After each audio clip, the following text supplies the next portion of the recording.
Mmh. Oh là là, c'est une frappe ce cocktail.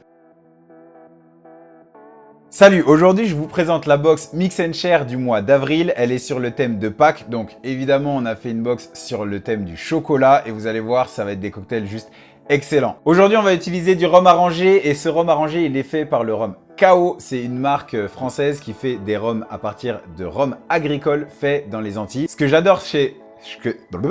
Ce que j'adore chez cette marque, c'est qu'ils font plein de rhum arrangés de saveurs un petit peu originales. Il y a par exemple un menthe verveine, il a un rhum coriandre. J'adore aussi le rhum piment. Enfin bref, vous allez découvrir la gamme. Je vous mets un lien juste en dessous. C'est vraiment un très bon produit. Ça, c'est des copains qui font cette vodka. Ils ont une boutique qui s'appelle Vodka Lab dans Paris. Et en fait, c'est deux frères qui ont des origines de Pologne et qui se disaient, mais en fait, on trouve que de la vodka de en France.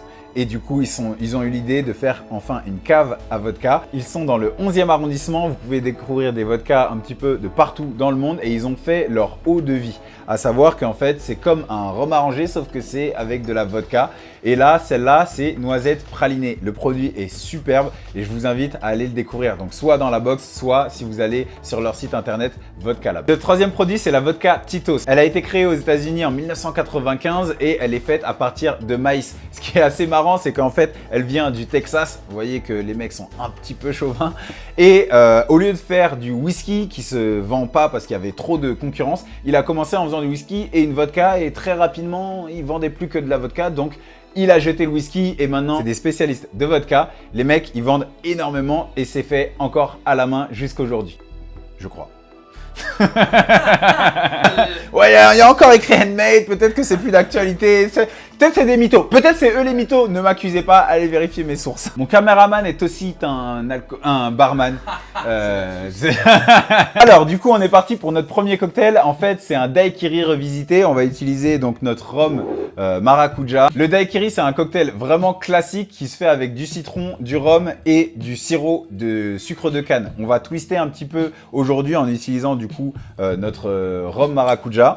On va en mettre 5 centilitres.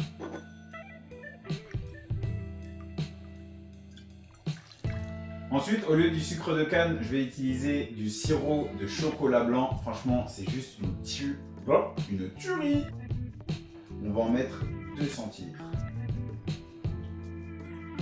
On va finir avec 2 centilitres de jus de citron vert et comme d'hab, en le roulant dans la main, eh ben, on extrait plus de jus.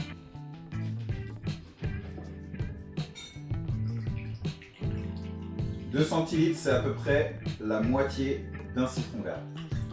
Et on va venir le shaker avec des glaçons.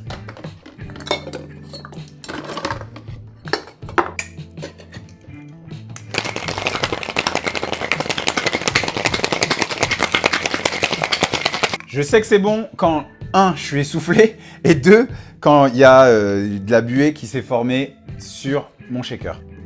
Et quand il s'ouvre plus parce que c'est un... Le Parisian Shaker, c'est ce shaker avec une forme un petit peu stylé. Un petit peu stylé. Souvent, il a tendance à se bloquer ce shaker-là. Et donc, pour le débloquer, il faut pas trop frapper dessus parce que sinon, avec le froid, il se crispe et du coup, c'est très difficile de le séparer. Mais si vous voulez, en fait, le mieux, c'est de bouger comme ça et ensuite, il finit par s'ouvrir. Dans un petit verre à pied, on va pouvoir servir notre daiquiri passion chocolat. Je l'ai appelé la passion du chocolat. Voilà, le jeu de mots était facile.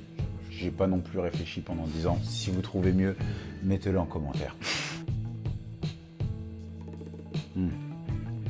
Oh là là, c'est une frappe ce cocktail. Oh là là, mec, goûte. C'est la première version de ce cocktail. Si vous voulez, vous pouvez aussi le servir en allongé. Je vais vous montrer, c'est exactement la même chose, sauf qu'on va rajouter du lait.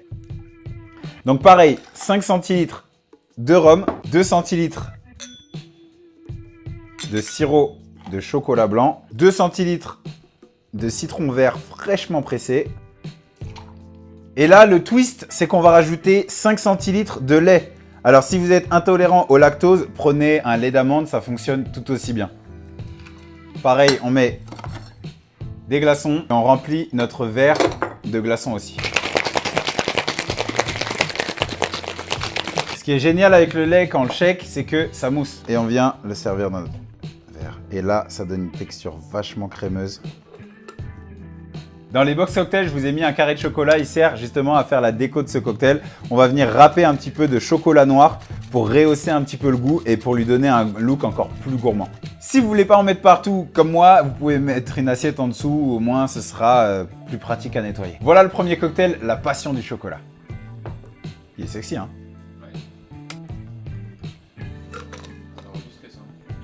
Ah ouais, non, quand même, c'est bon aussi. Ah, franchement, ça le rend plus doux. Le deuxième cocktail, c'est un espresso martini revisité. Et comme on utilise de la liqueur de noisette pralinée, j'ai raccourci et je l'ai appelé le martini praliné. Pour ce deuxième cocktail, on va utiliser du café. Donc moi, je me suis fait un expresso, mais pareil, dans les box. Au cas où vous n'ayez pas de café, eh ben, je vous ai mis un cappuccino instantané, décaféiné. Comme ça, vous pouvez le boire le soir et vous pourrez passer une bonne soirée. On va commencer avec 5 centilitres de café. On y ajoute 2 centilitres de notre liqueur de noisette pralinée. Dans la recette originale de l'expresso martini, on utilise de la liqueur de café. Donc on utilise du café en expresso plus de la liqueur de café. Je trouvais ça un petit peu trop, du coup je préfère le remplacer là par de la noisette pralinée. Et on va ajouter de la vodka et là on va en mettre 5 centilitres.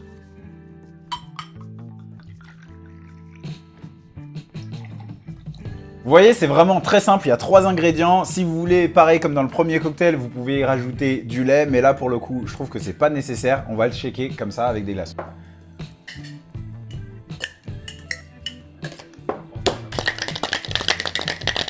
Cette fois-ci, c'est le café qui crée une mousse qui va être assez onctueuse